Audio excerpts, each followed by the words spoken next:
आप भी एमडीकेट की तैयारी में मसरूफ़ है और आपको एमडीकेट के लिए स्मार्ट नोट्स बनाने हैं, लेकिन आपको ये नहीं मालूम कि आपने एमडीकेट के लिए स्मार्ट नोट्स बनाने कैसे, because most of the time people say that MDCAT के लिए आपने स्मार्ट नोट्स प्रिपेयर करने हैं, लेकिन ये नहीं कहते कि आपने कैसे बनाने हैं। तो आज की इस वीडियो में मैं आपको बताऊंगा कि आपने एमडीकेट के लिए कैसे स्मार्ट नोट्स बनाने हैं। अच्छा, सबसे पहली बात तो ये है कि आपके पास जो एफएससी की नोट्स है, या फिर अगर आप एफएससी के नोट्स बना रहे हैं तो वो नोट्स आप एमडीकेट के लिए यूज़ नहीं कर सकते, ठीक है, because FSc is totally different from MDCAT. Obviously FSc के लिए आपको क्वेश्चन आंसर्स प्रिपेयर करने होते हैं, आपका रेफरेंस ही आंसर्स होते हैं, जो टीचर आपको पढ़ा रहा होता है तो वो आपको इतना पढ़ाता है कि आपका आंसर क्लियर हो जाए, ठीक है। वो डीप नहीं जाता, वो फार्मूलोस को अप्लाई नहीं करता कि आपके क्वेश्चंस जो एमडीकेट के लेवल पर आते हैं तो वो ऐसा नहीं पढ़ाता कि आपके एमडीकेट के लेवल का क्लियर हो जाए। तो उस नोट्स में आपको सिर्फ एफएससी क्लियर करना चाहिए, ठीक है। आपके एफएससी के पेपर्स है तो उस नोट से प्रिपेयर कर सकते हैं, आप उससे पेपर दे सकते हैं। लेकिन अगर आप एमडीकेट की तैयारी करते हैं तो आपको एमडीकेट के लिए अलग नोट्स बनाने पड़ेंगे, ठीक है। उसमें सिर्फ आपने फार्मूले लिखने होंगे और उसको अप्लाई करना होगा क्वेश्चंस पर। एमडीकेट के लिए अलग नोट्स बनाने हैं और एफएससी के लिए अलग नोट्स। दूसरी बात यह है कि आपने अपने नोट्स ऐसे बनाने हैं कि आपका दिमाग दो का खा जाए। अब ये क्या होता है, ये कैसे होता है? आपने ये करना है कि आपने एक चैप्टर को 2 या 3 पेजेस पर कंप्लीट करना है। अब ये कैसे करना है, आइए मैं आपको बता। अच्छा, जब आपने नोट्स बनाने हैं तो आपके पास ये पेज होना चाहिए। मैं ये पेज इस्तेमाल कर रहा हूँ अपने नोट्स बनाने में। इसको फ़ोटो कॉपियर प्रिंटर पेपर कहते हैं।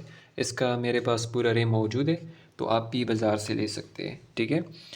अच्छा, तो सबसे पहले तो आपने 3 लाइंस लगा लेने हैं इस तरह, ठीक है। ब्लैक मार्कर्स के साथ आपने 3 लाइंस लगा लेनी है, जिसकी वजह से आपके 4 चैम्बर्स बन जाएंगे, जिससे आपको काफ़ी हद तक स्पेस मिल जाएगा। एक ही पेज में आपको बहुत सारा लिखने का मौका मिल जाएगा, ठीक है। तो आपने क्या करना है, सबसे पहले लाइंस लगाने हैं और कीप इन माइंड कि आपने चीज़ों को सिंपल रखना है, ठीक है। आपने एक मार्कर लेना है और 2 कलर के पेन लेने हैं। मैंने ब्लू पेन का यूज़ किया हुआ है और रेड पेन का। तो सबसे पहले मैं मार्कर से इलेक्ट्रोस्टैटिक्स लिखूंगा, फिर ब्लू पेन के साथ, फिर रेड पेन के साथ। ये मैं इसलिए कर रहा था कि मुझे अंदाज़ा लगे कि ये पॉइंट इससे डिफरेंट है, ठीक है।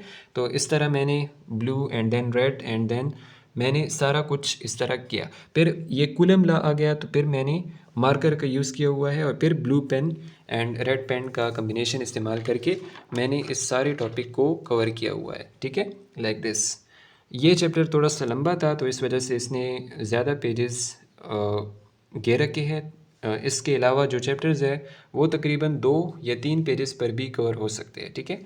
इसके अलावा जो ज़रूरी पॉइंट मैं आपको बताना चाहता हूँ कि जब आप लेक्चर को कंप्लीट करें ना, जब आपका वीडियो लेक्चर कंप्लीट हो जाए तो आपने ऑब्वियसली बुक उठाना है, ठीक है। बुक में जो पॉइंट्स टीचर से रह गए हैं, यानी जो पॉइंट्स टीचर ने आपको नहीं लिखवाए बोर्ड पर, तो आप क्या करें, वो पॉइंट्स बुक से उठाकर आप इन नोट्स में कॉपी पेस्ट करें, ठीक है। इसका फ़ायदा ये होगा कि जब आप रिवीजन करेंगे तो आपको बुक उठाने की कोई ज़रूरत नहीं होगी।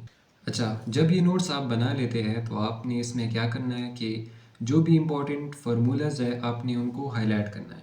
तो ये ऑटोमेटिकली आपके शॉर्ट नोट्स भी बन गए और आपके लॉन्ग नोट्स भी बन गए। मैंने एज अ फ्रेशर एक फ़िज़िक्स के लिए नोट्स बनाए थे, एक केमिस्ट्री के लिए नोट्स बनाए थे। बायोलॉजी के लिए मैंने नोट्स नहीं बनाए थे क्योंकि बायोलॉजी में सारे पॉइंट्स बुक में प्रेजेंट होते हैं, तो आप बुक में भी हाईलाइट कर सकते हैं। तो ये थी आज की वीडियो। आई होप कि इससे आपको कुछ ना कुछ अंदाज़ा हुआ होगा कि आपने कैसे नोट्स बनाने हैं एमडीकेट के लिए। दुआओं में याद रखना कि मेरा ड्रीम भी पूरा हो जाए, आपका ड्रीम भी पूरा हो जाए और हम साथ में एमडीकेट को क्लियर करें और विक्ट्री हासिल करें। Thank you so much.